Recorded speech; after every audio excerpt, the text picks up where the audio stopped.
መግደሉን ከእርሶ ነው የምጀምረው። እኔ ልትገለኝ? እርሶ እየተሳደቡ አእምሮን የሚነኩ ከሆነ እየገደልኩት አእምሮትን ነኩዋለሁ። አስፈራርቶኛል። እስቲ ሁሉንም ነገር ንገሪኝ፣ ከዛ ፈታልሻለሁ። ምኑን ነው የምትፈችልኝ? ህልሙና ህልምሽን ንገሪኝና ፈታልሻለሁ። ህልም ስፈታ ግን ጎበዝ አይደለሁም። በኋላ አደራ እንዳታዝኝብኝ። ህልም እኮ አይደለም እንዴ ወንደሰን ልጅሽ መጥቶ አስፈራርቶኛል ለቤቴ ድረስ። መራመድ መናገር የማይችለው እየተራመደ ስቃይ እንደቀጠለ ነው። ምክንያቱም የገዛ የልጃቸውን ሚስት ወንደሰንን ለማስገደል እንግዲህ ቅጥረኛ ወይም ደግሞ የሚገለው ሰው ልከው ነበረ። ወንደሰን እውነት ለመናገር ወንደሰን ይሞታል ብዬ በጣም ነበር የፈራሁት። ሰላም ሰላም፣ ውድና የተከበራችሁ ውድ ቻናል ቤተሰቦች እንዴት ናችሁ? ደህና ናችሁ ወይ? ወይዘሮ ወርቄም እንግዲህ ወደ ቅጥረኛውን ከላኩ በኋላ ከእንግዲህ የሚያስጨንቀኝም ሆነ የሚያስፈራራኝ ማንም ስለሌለ ከእንግዲህ በደስታ እኖራለሁ ብለው እንግዲህ በቃ የሰው ልጅ ሰውን ገሎ እንዴት ይደሰታል? እነሱ እንግዲህ ወይናቸውን እየቀዱ እስከዛሬ የተቃጠለውን ጨንጓራዬን በዚህ ላቀዝቅዘው እንጂ እያሉ ከራሳቸው ጋር እያወሩ ወይን እየቀዱ እንግዲህ ልክ እንደ ደስታ የሆነ እንደተገኘ ነገር እንግዲህ እየጠጡ ነበረ። ዮዲት መታባቸዋለች። እማዬ ምን ተገኝቶ ነው በዚህ ሰዓት ወይን የምትጠጪው? ምን ተገኝቶ ነው እንደዚህ ደስ ያለሽ ትመስያለሽ? በዚህ ሰዓት ደግሞ ወይን ልትጠጪ የቻልሽበት ምክንያት ምንድነው? በምትላቸው ሰዓት እንግዲህ ወይዘሮ ወርቄ ደስ የሚል ነገር ተፈጥሮ ነው። ወርቄም እንግዲህ እኔ ወርቄ ብዙ ችግር ውስጥ ልገባ እችላለሁ። እኔ ወርቄ ግን የምወጣበት ቀዳዳ አላጣም። ሀገሬ ሰው የተረተው ተረት ነበር አይደለም? ምንድን ነበር የሚባለው? መላሴ ላይ እኮ ነው ንገሪኝ እስኪ እያሉ ዮዲትን እየጠየቋት ነው። ዮዲትም ምንድን ነው አላውቀውም አንቺ ንገሪኝ በምትላቸው ሰዓት እንግዲህ ዮዲት አንቺ እኮ ምንም የምታውቂው ነገር የለም፣ በጣም የምታሳዝኝ ፍጥረት እኮ ነው። ወርቄም ከስንት ፍለጋ በኋላ አግኝተውታል። ድፋርና ጭስ መውጫ አያጣም ነው የሚለው ተረቱ። ግን እንደዛ ሳይሆን መቀየር አለበት። ምክንያቱም ጭስና ወይዘሮ ወርቄ የምትወጣበት አታጣም ነው መባል ያለበት። እንደውም ለባህልና ቅርስ የሚመለከታቸው ሰዎች አሉ፣ ለነሱ ተናግሬ አስቀይረዋለሁ። ስለዚህ በእኔ ስም ነው መሆን ያለበት፣ ቀይሩት አደርጋለሁ በምትል ሰዓት ዮዲትም ተረቱ ነው በምትላቸው ሰዓት አዎ ተረቱ እንዲቀየር አደርጋለሁ። ተገኝቶ ነው ጭሱስ መውጫ አገኘ። አንቺ ደግሞ ምን አግኝተሽ ነው እንደዚህ የሆንሽው? እማዬ የተፈጠረ ነገር ካለ ንገሪኝ። ከተትሽኝ ጉድ ነው የወጣሁት በሚሏት ሰዓት እንግዲህ ዮዲት ምን ምንድነው ምን ውስጥ ነው የከተትኩት? ተንን አግብተሽ እኮ የማልወጣበት ውስጥ ነበር የከተትሽኝ በሚሏት ሰዓት ዮዲትም መራመድ የማይችለው ወንደሰን እዛ ጋር ታሞ ተኝቷል። አሁን ደግሞ እሱ ምን አደረገሽ? ምን አርግ ነው የምትዩ? ደግሞ ምን አረጋሽ በምትላት ሰዓት እንግዲህ ወይዘሮ ወርቄም ማረግ የሚገባውን ሁሉ አድርጓል። አሁን ደግሞ ተራው የኔ ነው። ስለዚህ ምን ልታደርጊ ነው በምትላት ሰዓት ወደ ገዳዩ ወይም ደግሞ ወደ ቅጥረኛው ስንሄድ እንግዲህ ወደ ወንደሰን ቤት ገብቷል። ወይዘሮ ወርቄም ሰምተሻል? ለምንድን ነው እንዳልሰማ የምትሆኙ በሚሏት ሰዓት እንግዲህ ልታስገድዩ ነው ወይ ስትላቸው እንግዲህ አዎ ላስገድለው ነው። ወንደሰን መሞት አለበት። ወንደሰን እስካላረፈ ድረስ እኔ ሰላም አይኖረኝም። ስለዚህ ደግሞ እሱ መሞት አለበት። እኔ እረፍት ስለማይኖረኝ ግዴታ መሞት አለበት። የታመመን ሰው ከሶፋ ራሱ ማንሳት ለማይችል ሰው እንዴት ነው ገዳይ የምትልኪው? ታሪኮ በራሱ ሰዓት ይገለዋል። ለምንድን ነው አንቺ እንደዚህ እየቸኮልሽው በምትላቸው ሰዓት ዮዲትም ነው የምቸኩዩ ነው ወይ ያልሽኝ ዮዲት በሚሏት ሰዓት አዎ እና ታዲያ አንቆ እስከሚገለኝ ድረስ ልጠብቀው ወይ? እሱ እኮ መራመድ ይችላል። እናንተ ደግሞ አላመናችሁኝም።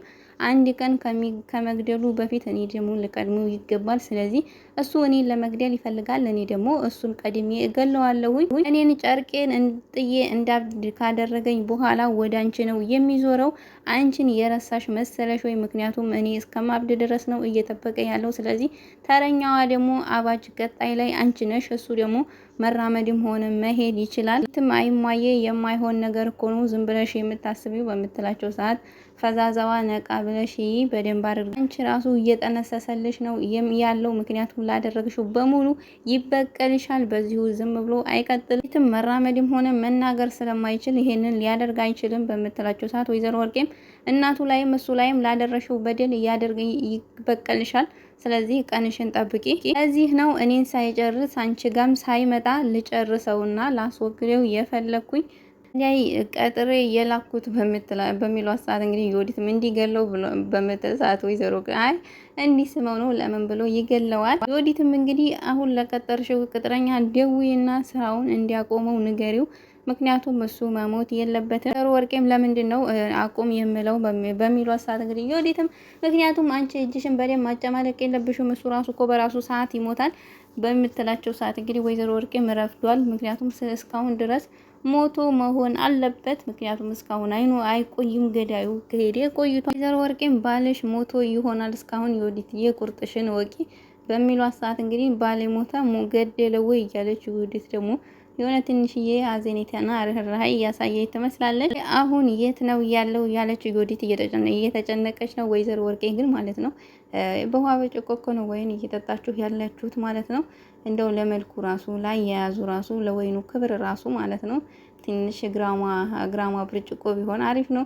ይሄ እኮ በጠላ መጠጫና በውሃ መጠጫ ነው። ወይን ራሱ አይመስልም ዝም ብሎ ኬነቱ የሚመስል ነው። ወይዘሮ ወርቄ ግን እየጠጡ ያሉት መጠጫውን ይሄን ሁሉ ንብረት ከባላችሁ ወስዳችሁ ቢያንስ እንኳን የወይን መጠጫ ብርጭቆ መግዛት ነበረባቸው ማለት ነው። ምክንያቱም ወይኑም ውሃውም ጠላውም በአንድ ብርጭቆ መሆን የለበትም።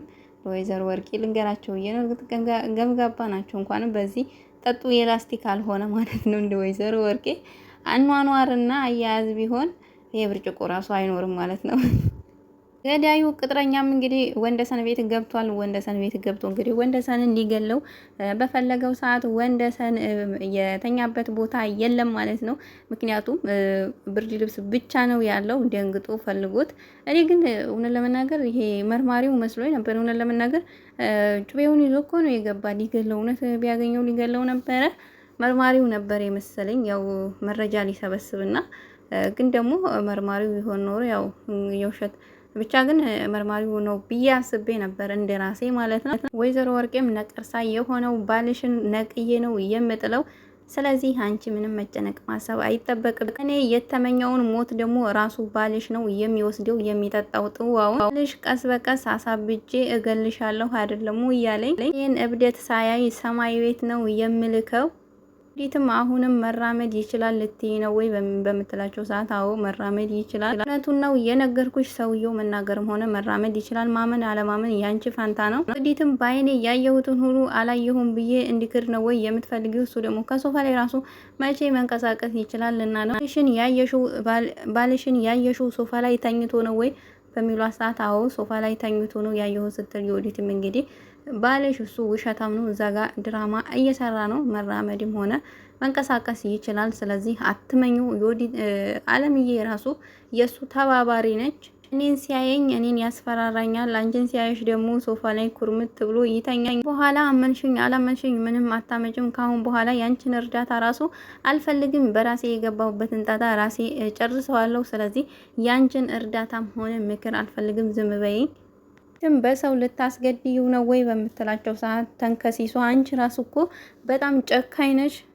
አንቺ ራስሽ ጨካኝ መሆንሽን ትረሽዋለሽ ወይ? አንቺ ራስሽ እኮ የሴጣን ቁራጭ ነሽ። አንቺ ራሱ እኮ ሴጣንን በማዕረግ አስተምረሽ ያስመረቅሽው የሴጣን ቡጫቂ ነሽ። ምንድነው እንደዚህ አፍጥተሽ የምታየኝ? ወንድሰን የሚባል ጀለገግ አግብተሽ ኑሮዬም በሙሉ በጠበጥሽብኝ። በአንቺ የተነሳ የተመሰቃቀለውን ህይወቴን እኔ ራሴ አስተካክለዋለሁ። ወንደሰን ይሞታል ብለው እንግዲህ አስረግጠው ነግረዋታል። ዮዲትም ገዳዩም እንግዲህ ወንደሰን ቤት ከሄደ በኋላ ወንደሰንን አጥቶት እንግዲህ ለወይዘሮ ወርቄ ደውሎላቸዋል። ለወይዘሮ ወርቄም ደውሎ ወንደሰን እኮ የለም ብርድ ልብሱ ብቻ ነው ያለ ብሎ በሚነግራቸው ሰዓት እንግዲህ አየሽ አይደለ ባልሽ እኮ ሶፋ ላይ አልተኛም የለም ሄዷል እያሉ እንግዲህ ለዮዲት በሚነግሯት ሰዓት ዮዲትም ጥርጣሬ ገብቷታል ማለት ነው። ምክንያቱም እየፈራች ነው ያው መራመድና መናገር ከቻለ እኔንም ይገለኛል ይመታኛል ብላ ስለምትፈራ በጣም ተጨንቃለች። ወደ አለም ስንሄድ እንግዲህ አለምም ወደ ቤታቸው ዘው ባለች ሰዓት እንግዲህ ቅጥረኛ ገዳዩ ቤታቸው ነበረ። ማነህ ምንድነው በምትለው ሰዓት እንግዲህ ወንደሰን የት ሄዶ ነው ወንደሰን የት ነው ብሎ እሷንም በሚጠይቃት ሰዓት አለምዬም እኔ አላቅም እኔ እኮ ሰራተኛ ነኝ የት እንዳለ የት እንደሄደ በምን ላቅ እችላለሁ ብላ በምትነግረው ሰዓት እንግዲህ እውነትሽን ነው ወይ አታቂም ግን ደግሞ የሆነ ነገር የምታቂ ነው የምትመስዩ ሲላት እንግዲህ አላቅም ብላ ፈርታ ነበረ። እውነት ለመናገር ወንደሰንን ስላላገኘው ገዳዩ ማለት ነው። በጣም ነው ደስ ያለኝ። ምክንያቱም ወንደሰን ያው ከእንግዲህ በኋላ መጋፈጥ አለበት። ምክንያቱም ወይዘሮ ወርቄ ሊያስገድሉት ቅጥረኛ ልከዋል ቤቱ ድረስ። እንግዲህ አሁን ደግሞ ያለውን ነገር በገሃድ በፊት ለፊት ሁሎችንም ቢጋፈጣቸው አሪፍ ነው። ያው ብዙ ጊዜ አንድ አይነት ሆነ ማስመሰል ሆነ ጭራሽ። አሁን ደግሞ ወይዘሮ ወርቄ የባስ ብለው እንግዲህ ወንደሰንን ለማስገደል ደግሞ ቅጥረኛ ልከዋል ማለት ነው። እንግዲህ ከእንግዲህ አስቻለው መውጣት አለበት። ምክንያቱም አስቻለው ራሱ በጣም እንትን አለ፣ በጣም ቆየ። ፀሐይም አዲስ ነገር መኖር አለበት። ፀሐይም ልጇን መውለድ አለባት። ወንደሰንም ደግሞ ከነሱ ከወይዘሮ ወርቄና ከወዲት ጋር መጋፈጥ አለበት። ምክንያቱም ፊት ለፊት ተጋፍጦ ለህግ ማቅረብ አለበት። በራሱ እንኳ ልክ እንደ ባለፈው ጫካ ይዤ እገላችኋለሁ ብሎ የሚያስፈራራ ከሆነ እዲያው ለራሱ ነው የሚዞረው ማለት ነው። ምክንያቱም እውነትም ጀለገግ ብለዋል ወይዘሮ ወርቄ ማለት ነው። ዞር ባለበት ነው አናቱን ቀጥቅጠው ልክ እንደ ባብ እንደ በፊቱ ሽባ የሚያደርጉት ማለት ነው። ያው ማድረግ ያለበት እነሱን አሳልፎ ለህግ መስጠት ነው። ወንደሰን ለህግ እነሱን አሳልፎ ከሰጠ በኋላ ፀሐዬ ደግሞ በጣም ነው የተሰቃየችው። ፀሐዬም ልጇን ወልዳ ካስቻለው ጋር እውነት ለመናገር ወይዘሮ ወርቄ እስር ቤት ከገቡ በኋላ ዮዲትም ያው መግባቱ አይቀርም። አስቻለው ይሆናል ቤት ውስጥ የሚቀመጠው። ስለዚህ የአስቻለው ግፍ ራሱ የወይዘሮ ወርቄ በጣም እያሰቃዩት ነው። የአስቻለው ግፍ ይበቃል። አስቻለው ይውጣ፣ ልብሳችን ይሰማ ማለት ነው። ለየት አድርገው ደግሞ ቢያመጡት ወይም ደግሞ ቢቋጭ። ብዙ ጊዜ አሁን ከስንት ክፍል ጀምሮ እስካሁን ድረስ አንድ አይነት ነው። በጣም ነው የሚያስጠላ። ግን ደግሞ የሆነ መጨረሻውን ለማየት በጣም ያጓጓል። ግን ደግሞ አንድ አይነት ሆኖ ሲደጋገም የሆነ ለየት ያለ ነገር ሲኖረው ደስ ይላል። አሁን ደግሞ ማየም መድኃኒትም ፀሐይም አስቻለውም ወጥተው ወይዘሮ ወርቄ ፊት ራሱ ማየት ራሱ አስጠልቶኛል አሁንስ ማለት ነው። እውነት ለመናገር ወይዘሮ ወርቄን በአካል ባገኛቸው የሆነ አመሻሻቸው ነው የሚመስለኝ።